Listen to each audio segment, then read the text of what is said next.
For centuries, humanity imagined first contact as a moment of glory or destruction.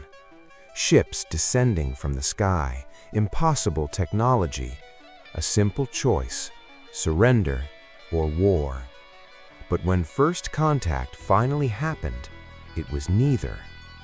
The alert echoed across every space station at the same moment, unidentified objects entering the solar system. It wasn't a single ship, it wasn't a small fleet. It was 12 colossal structures positioning themselves with surgical precision around Jupiter's orbit. They didn't attack, they didn't issue threats, they simply waited. Earth panicked. Human fleets were mobilized, defense satellites activated, evacuation protocols discussed before a single shot was fired. "They're surrounding us," analysts said. "They're testing our defenses," military leaders assumed. But something didn't add up. If they wanted to attack, they already would have. Dr. Evelyn Moore, a xenolinguist, was summoned urgently. She had spent her entire career studying hypothetical alien communication patterns. She never believed she would truly use that knowledge. "They're not in an attack formation," Evelyn said, analyzing the data. "They're positioned for containment." "That doesn't exist," a general snapped. "It does," she replied calmly, "when you're trying to stop something from getting out." Hours later, the transmission arrived, not as sound, not as video, but directly into global systems. A symbolic language, complex, structured, and clearly designed to be understood. It took 3 days to decode the first sentence. When it finally appeared on the council's screens, no one spoke. "You have been observed for a very long time." A second line followed, "and you are close to making an irreversible mistake." Fear gave way to silence. A bluff, some said. Psychological warfare, others argued. Evelyn disagreed. "This isn't the language of conquerors, it's the language of witnesses." The message continued. The aliens identified themselves as the Veilth, an ancient civilization far older than humanity, survivors of extinction cycles humans could barely comprehend. "We did not come to dominate Earth," the message stated. "We came to warn you." Warn them about what? The answer arrived with data. Simulations, physical models, temporal projections. The Veilth pointed to something human scientists had studied for decades but never truly feared: stellar core instability. The sun was not dying, it was changing.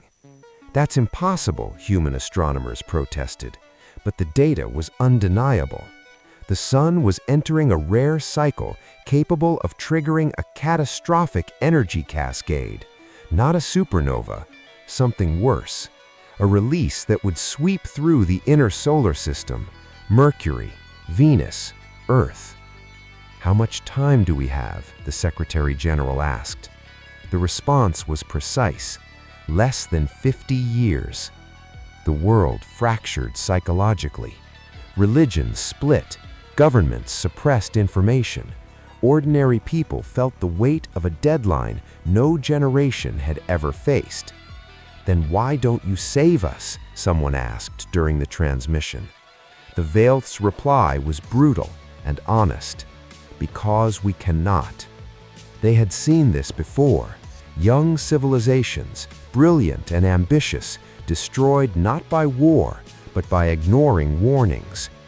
"We tried to save others," the message said. "We failed. Direct intervention only delayed the inevitable." The Veilth fleet wasn't there to evacuate humanity. It was there to ensure Earth didn't spread the mistake. "You are close to activating technologies that echo beyond your system," they warned. "Technologies that attract things far worse than extinction." Evelyn understood instantly. Humanity was experimenting with unstable warp engines, technologies that tore at space-time itself. "You are knocking on the doors of cosmic predators," the translation read, "and they always answer." The decision that followed was the hardest in human history: move forward or stop. Some leaders wanted to attack the Veilth, others demanded escape, some denied everything. Time didn't care. Then something unexpected happened. A group of Veilth vessels detached from the fleet and moved toward Earth. Not warships, not armored, open, vulnerable. "They're offering themselves," Evelyn whispered. The final message was short. "We cannot save you, but we can stay and witness." They chose to die alongside humanity, so the warning would never be forgotten. 50 years passed faster than anyone expected. Humanity changed. There was no mass evacuation, no miraculous salvation, but there were choices. Dangerous technologies were abandoned, wars diminished, resources were redirected. Earth was not saved, but it wasn't destroyed as predicted either. The solar event occurred, mitigated. Millions died, billions survived. The Veilth vanished in the process. Centuries later, humanity finally left the solar system, not as conquerors, but as a cautious species. On every new colony, a sentence was engraved: "They did not come to conquer us, they came to warn us." And perhaps that was the greatest proof that the universe is not cruel, only honest.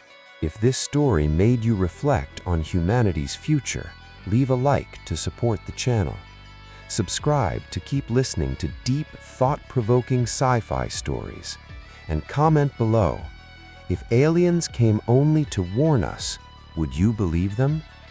The next story is already on its way, and it questions whether humanity truly deserves to be warned.